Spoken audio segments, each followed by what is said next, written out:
En esta ocasión vamos a ver un nuevo concepto asociado a espacios vectoriales, y es el de subespacio vectorial. Bien, vemos que nos dice, sea un espacio vectorial definido de esta manera y un conjunto contenido en el E, que define el espacio vectorial, que sea no vacío, es decir, que tenga al menos un elemento, si W es un espacio vectorial bajo las operaciones D, es decir, operaciones heredadas de las que definen el espacio vectorial más grande, entonces W es subespacio vectorial de E. En pocas palabras, lo que es un subespacio vectorial es un espacio vectorial dentro de otro. Bien, entonces, vamos a ver un ejemplo de subespacio vectorial, pero para ello primero necesitamos un espacio vectorial como tal. En un video anterior ya habíamos probado que esta cuádrupla es un espacio vectorial con operaciones definidas de la siguiente manera. La suma es la suma de componentes, el producto no es nada más que multiplicar el escalar o el elemento del campo K, que en este caso son los reales, por cada componente del conjunto R3. Bien, ahora vamos a encontrar o definir un conjunto W que va a definir el subespacio vectorial. En este caso el W elegido va a ser de la siguiente manera. De los elementos del conjunto E, que es justamente R al cubo, debe cumplirse que la primera y segunda componente sean igual a 0. Todo vector que cumpla estas propiedades va a pertenecer a W. Se puede ver directamente que W es un subconjunto de E que no está vacío porque sí tenemos vectores que tengan su primera y segunda componente iguales a 0. Por ejemplo, el vector 0, 0, 1. Bien, entonces ya tenemos un conjunto W que es no vacío y que está contenido en E, que son los reales del cubo o vectores de 3 componentes. Bien, ahora debemos darnos cuenta que lo que se quiere ver es que W con la operación de suma y producto que están relacionadas directamente con E y el campo, que en este caso eran los reales, también sea un espacio vectorial. Ahora, en primer lugar, debemos darnos cuenta que estas operaciones suma y producto no son directamente iguales a las operaciones que están definidas sobre E. ¿Por qué? Porque su dominio son todo E. Y en este caso, dado que quiero que el espacio vectorial esté restringido al conjunto W, debería también estas operaciones restringirse al conjunto W, quedando de la siguiente manera. La suma debería tomar dos elementos de W y caer en un elemento de W, donde la suma se debe definir de la misma manera. ¿Por qué? Porque esta operación debe ser heredada del espacio vectorial más grande. En este caso, la suma queda tal cual como estaba definida antes, la suma de las componentes, x3 más y3, producto restringido W, tomo un real, un elemento de W, esta de aquí, debe caer en W, y está definido exactamente igual. Simplemente estoy restringiéndome a los elementos de W. Sin embargo, no basta con esto de restringir o de definir de esta manera las nuevas operaciones, sino que debo revisar que estén bien definidas. ¿A qué me refiero con eso? Que no necesariamente al sumar dos elementos de W, con estas definiciones, con esta definición de suma y bueno, asociado también a la operación del producto, no necesariamente estos resultados caen en W.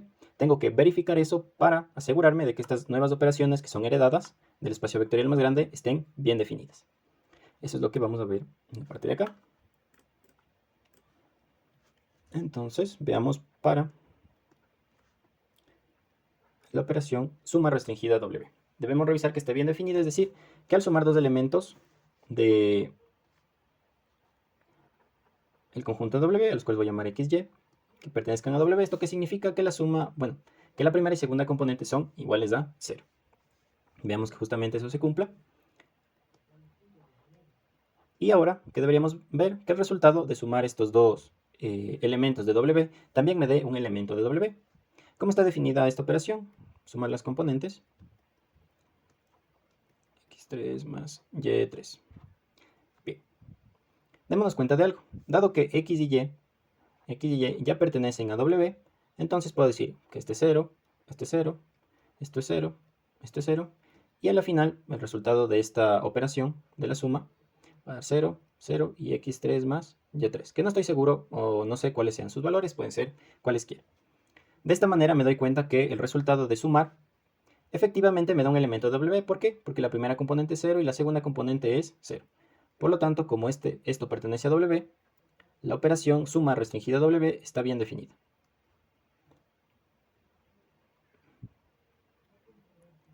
Perfecto. Debo hacer lo mismo para lo que es el producto. Entonces sea alfa perteneciente a los reales y x perteneciente a w.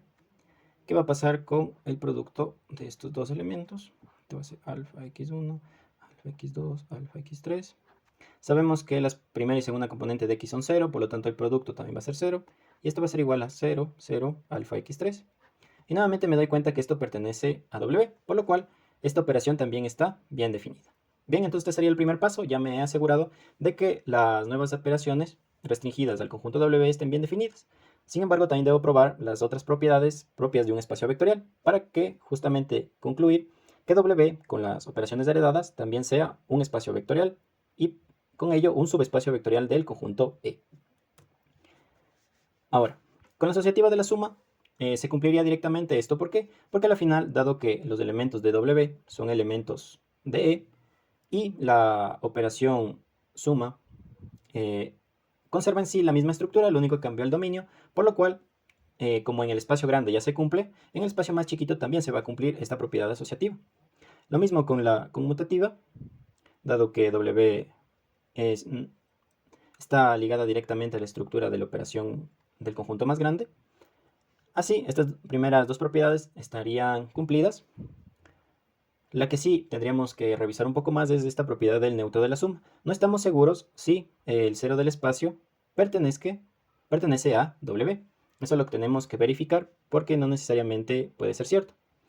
También tenemos que ver la propiedad o revisar la propiedad del inverso de la suma. Es decir, si x pertenece a W menos x pertenece a W. Si es que esto no se cumple, esta propiedad no se cumpliría y por lo tanto el W no sería un buen candidato para espacio vectorial y consecuentemente para subespacio vectorial. La distributiva del producto 1 se cumple directamente. ¿Por qué?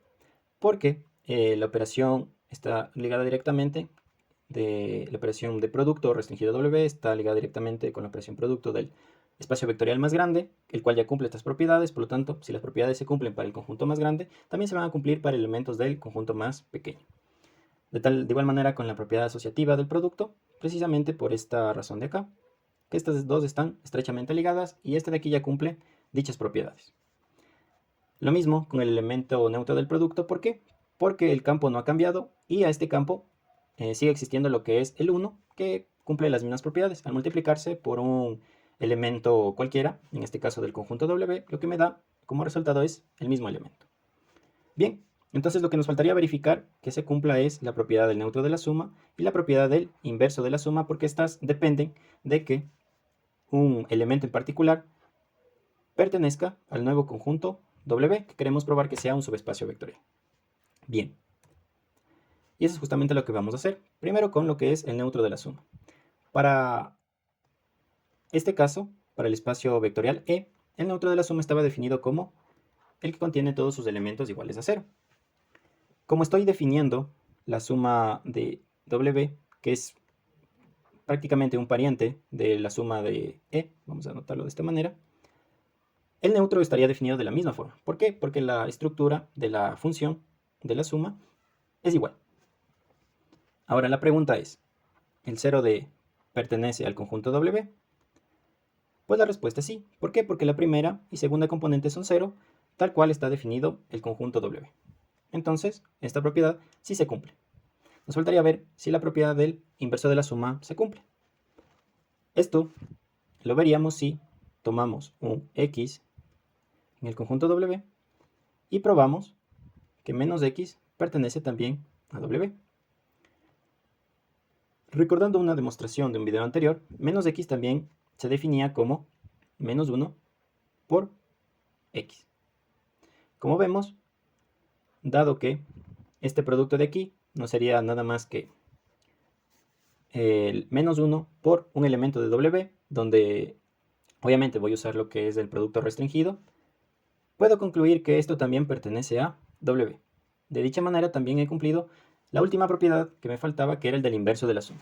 Entonces, como la suma y el producto restringido de este conjunto están bien definidos, se cumplen las 8 propiedades de espacio vectorial, entonces puedo concluir que W, junto con las operaciones de suma y producto heredadas del conjunto E, junto con el campo de los reales, es de espacio vectorial.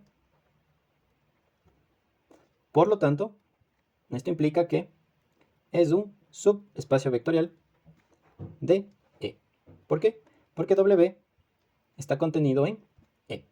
Bien, entonces eso sería todo por este video. Espero les haya servido la explicación y nos veremos en una próxima oportunidad.